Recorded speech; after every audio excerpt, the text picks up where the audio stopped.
Hospital Porters, Pride and Dignity, Stop the New World Order, welcome to HPANWO TV.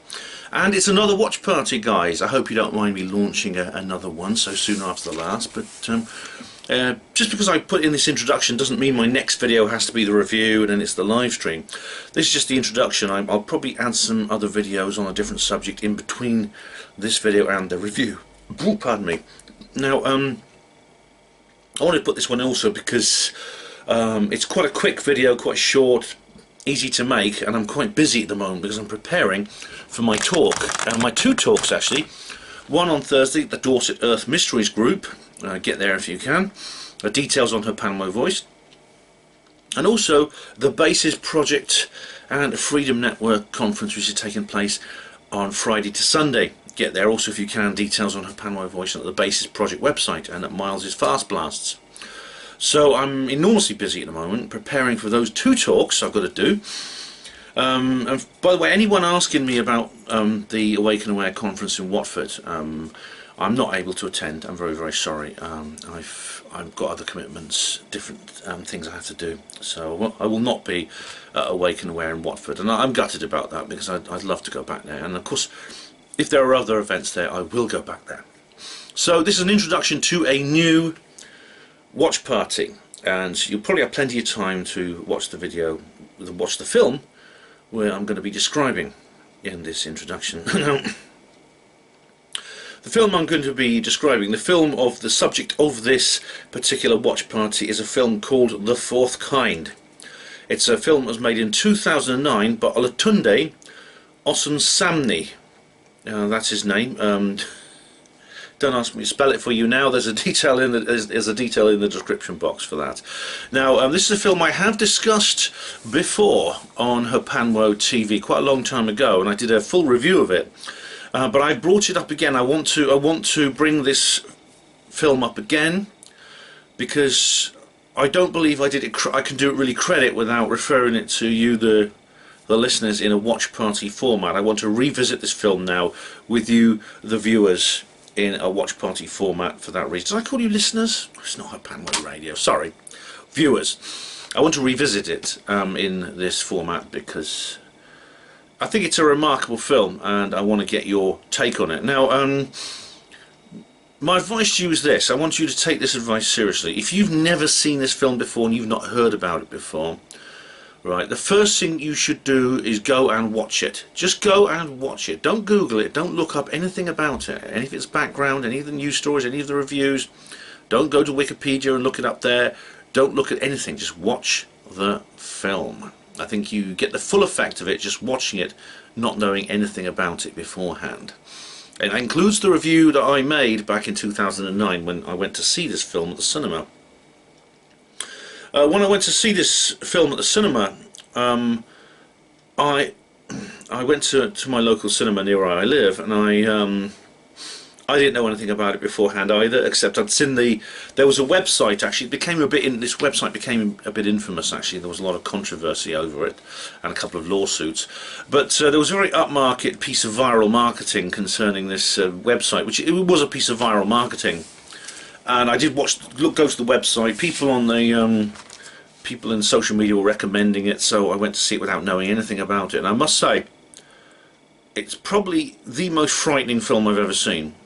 If I define frightening as how it made me feel as I watched it, I literally came out of the cinema. I had Sewer Stain with me, and we basically went into the bar next door, and I had I remember I had a bottle of cider and my hands were shaking as I was drinking it because this film freaked me out that much. So please do just go and watch it. Now you can watch it in many different platforms. I'm not going to direct you to any illicit or possibly let's just say less legitimate sources, but it is basically everywhere on many different platforms if you want to watch it. But yeah, I actually have the DVD. I've bought the DVD of it, which you can get very cheaply from various outlets and order it. And it's also available on Amazon for a reasonable price. Now, but do just watch it. Just you can watch this introduction. I'm not going to put any spoilers or anything like that, or any details about the film here. So watch the introduction, but then just go and watch the film. That's all I'm saying. Now, the term fourth kind is actually refers to the Hynek scale. Now, J. Allen Hynek, the famous ufologist, came up with a categorization of UFO close encounters. This is a horror movie, I should point out. It is a very frightening horror movie, and it is about UFOs and alien abduction. That's the theme of it. J. Allen Hynek said that close encounters could be fitted into three kinds. There was the close encounters of the first kind, which was where you just see something. There's nothing but witness testimony. Then there's the close encounters of the second kind, which is some form of physical evidence is left behind. Usually the craft lands or comes close to the ground, and some form of forensic. It leaves behind some form of forensic evidence. Close encounters of the third kind is where biological entities are seen as associated with the UFO, and of course there already has been a film made with the title based on the Hynek scale, and that particular one, Close Encounters of the Third Kind, Steven Spielberg's classic. Maybe I'll do a watch party for that one at some point. Now, the Close Encounters of the Fourth Kind. Now, the Close Encounters of the Fourth Kind is an unofficial extension of the Hynek scale to refer to alien abduction. Hence the title of this film, The Fourth Kind, and it is about alien abduction. I should point out that this J. Allen Hynek had nothing to do with this, and I think it was probably after. I think it was after he died that fourth kind was used by somebody to extend the Hynek scale. And of course, the wonderful, modest country doctor from North Carolina has extended it even further, hasn't he? He now has Close Encounters of the Fifth Kind, which which of course is the title of one of his films, which I've watched. I've even done CE5 protocols with somebody, so as you know, if you watch regularly. As I said, this film terrified me when I first saw it. I literally sat down, my hands were shaking, I had a bottle of cider with sewer stain, and then we went back home and I was like, my God, oh my God, oh my God, I was going like that. Now the reason, of course, this is so frightening, it's rather like The Serpent and the Rainbow. I mean, have you seen The Serpent and the Rainbow? It's a horror film based on a true story. The last thing you want to see, and I talked about this in my zombie lecture, if you remember, the last thing you want to see on any horror movie is based on a true story. Now this horror film is even more frightening in that respect, in the sense that it's a combination of a dramatic reconstruction and a documentary. So that's even more scary. But yeah, it is both things. It is a documentary and it is a dramatic reconstruction. Now, it's very cleverly done, actually, because the reconstruction is done in association with what is actual footage, which is billed as actual footage from real events. And sometimes the two are. Sometimes you see. Sometimes they're run consecutively, and they're cut consecutively together. But occasionally there is a couple of split screen shots in which you see both the reconstruction and the real events together, running in parallel, and that's very effective. And the actual script actually very accurately reproduces the genuine dialogue from the actual footage. It makes it far more vivid, I think. It makes it a far more vivid experience watching this film. Now, I suppose it's kind of a B movie. It's not like majorly famous. It's not like one of the. It stars like the cast is very much from the B list. I think the B and the C list of Hollywood. There's no Tom Cruise or Tom Hanks or anyone like that in it.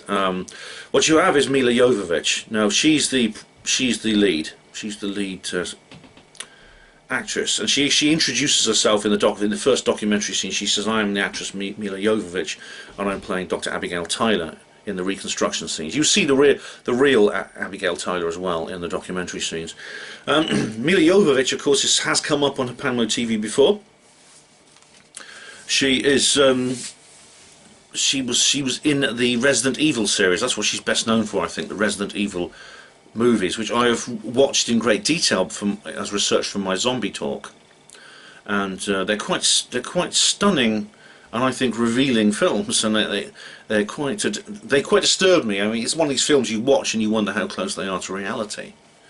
The first one especially, but there's a series, I think like 6 of them, and of course I went to the cinema to see the final one, which is called The Final Chapter, I believe. They're sort of they've had very bad reviews. They've done moderately at the box office, but there is a small but dedicated fan base associated with them. And Mila Jovovich is of course Ukrainian, so it's very politically incorrect these days to criticise her. Although she actually has lived in the United States for a very long time, so there is an international element to this. The director, Olatunde Osunsanmi, is Nigerian, although I believe he is resident in the United States as well at the moment. And he's done a couple of episodes for Star Trek and things like that. He's done, I think this is his first major movie. This was his first major movie. He also appears in the he also appears in it as well. He has a minor role in it as well. Now the setting is interesting. The setting for this particular film is a place called Nome, N-O-M-E. Now if you look that up, and it's worth, like I say, don't Google this film, or don't prejudice yourself in any way against the film. Just watch the film first before you look it up. But you look up Nome. Nome it's a very unusual place to set a film. Nome is actually it's actually one of the remotest and most inaccessible places in the world. It's in northwest Alaska on the Bering Straits, just right on the point where North America almost meets Asia. And there's a very narrow strip of water, usually ice for most of the year round, between the two sides. Nome cannot be reached by land at all. You have to fly to Nome if you're going to go there, or for about 3 months of the year when the sea is ice free, you can go travel there by sea. You can go up on a ship. Apart from that, it is cut off from the outside world. And there was a lot of controversy associated with this film actually, because its remoteness, I think, maybe have helped in the sense that it helped the filmmakers because weird things do happen there. Weird things have been happening there for many years, and there's been you can find several videos and several reports of people who go missing. Strange disappearances and things like that are quite common, and various paranormal and ufological phenomena are quite common, and the FBI have taken a keen interest in Nome. Now, you'd think they would just leave the place alone. Why would they bother with it? It's, as I say, it's an extremely remote area. It doesn't have a very large population. Most of the people, I think about 3/4 of them are Eskimos. But the FBI are regularly visiting the place, and that must be for some reason. I mean, whenever these government agencies get involved, it's not just frivolities and silly fables and tales. It is they take several reports of the various paranormal and ufological phenomena seriously, and this, of course, the release of the film has led to some controversy between the residents of Nome and the filmmakers. As I said, don't look that up yet. Watch the film first, then you can look that up. But there's been a lot of controversy over that. It really has. The phenomena of alien abduction is very varied. It's very varied indeed. There's certain people, like the aforementioned country doctor, who want to believe it's a wonderful thing. They want to believe it's a great gift to humanity. And indeed, there are many tales which I've heard from many people where it does appear to be that. It appears to be something. It appears to be something very beneficial to their lives. Mary Rodwell, I think, has specialised in those particular kind of contact experiences relating to children, especially. I'd say the majority of alien abduction reports I hear, though, are actually, they're neither good nor bad. The people involved appear, it seems that the aliens are quite dispassionately studying us, and the people they pick on, and they do tend to pick on specific people over and over again. It sometimes even runs in families. It's almost like a kind of David Attenborough thing when he goes into the jungle and sort of plays with the gorillas and things. It's almost like that they are monitoring us, examining us as biological specimens, and they take us, they do these things to us, and then they return us to wherever we came from. Usually we're missing time and other parts of the alien abduction syndrome. Yet there are, I mean, the type of, it doesn't surprise me actually what happened in this film. It's very frightening to have it portrayed in this way. But some alien abduction experiences, some phenomena associated with alien abduction are frightening. They are damaging and frightening, and it appears there are some extraterrestrials. I mean, there's many different types of extraterrestrial. They seem to come from many different places. There's numerous species. There's a virtual taxonomy now of aliens, from greys, large, medium and small, and there's the mantids and the Nordics, etc, etc. Some of them do seem to intend us some kind of harm, or they're exploiting us in some way, or they have no concern. They are doing things involved in which they show no concern for our well-being. For example, some people are harmed very badly by alien abduction experiences. There are deaths associated with these encounters, and sometimes people are taken and they are not returned. I don't want you to have nightmares. It's very rare where people are just taken and not returned. It's extremely rare indeed. But it does happen, and I'm not going to lie to you and say that never happens. So this is a film about the darkest and most terrifying aspect of the alien abduction phenomenon. And I do say to you, I'm just saying, prepare yourselves for that. If you are faint of heart and you feel you don't want to watch it, that's absolutely fine. You can say so. If you say in the comments box underneath this film or the review or the live stream, you say, I just didn't want to watch it. From what you told me, Ben, and from what I heard about this film, I just don't want to watch it. I won't think any of the worst of you. I really won't. When I came out of the cinema, for a while I said to Sue, I said, you know, I wish I'd never seen that. It terrified me. It really did.